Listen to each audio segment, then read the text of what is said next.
আমার বড় ছেলে আমার কাছে আবদার করে যে আম্মু তুমি কি আজকে আমাকে একটু চিকেন বিরিয়ানি করে দিবে। তো যেই কথা সেই কাজ, যেহেতু ছেলে আবদার করেছে তাই ওর কথা মতো আজকে চিকেন বিরিয়ানি করা যাক। ওর কথা মতো আমি কাজে লেগে পড়ি চিকেন বিরিয়ানির জন্য। তো আমি আজকে চিকেন বিরিয়ানিটা রান্না করব রাঁধুনি মশলা দিয়ে, রাঁধুনি বিরিয়ানি মশলাটা দিয়ে। তো আমার ঘরে থাকা যে উপকরণগুলো ছিল সব কিছুই আমি এখানে দেওয়ার ট্রাই করেছি। এখানে প্রথমে টক দই দিয়েছি, আলুগুলোকে একটু ভেজে নিয়েছিলাম। আর আমি চিকেন বিরিয়ানিতে পেঁয়াজ ব্রেস্তাটা ইউজ করেছি, তাহলে আমার বিরিয়ানির কালার অ্যান্ড স্মেলটা খুবই ভালো আসবে। আর আমার ছেলে আমার হাতের বিরিয়ানি ওর তো খুবই পছন্দ, শুধু আমার ছেলে নয় আমার হাজবেন্ডেরও খুবই পছন্দ।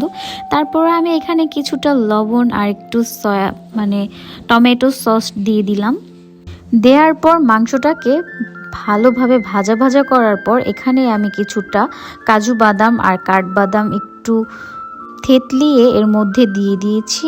আর পোলাও চালটা আধা ঘন্টা আমি আগে ভিজিয়ে রেখেছিলাম, তারপর এখানে পোলাও চালটা দিয়ে দেন আমি ভাজা ভাজা করে নিব। আর দেখতেই পাচ্ছো আমার চিকেনের কালারটা কিন্তু অনেক বেশি ভালো আসছে। তারপর আমি কিছুটা এখানে কিশমিশ দিয়ে পানি দিয়ে ঢেকে দিব।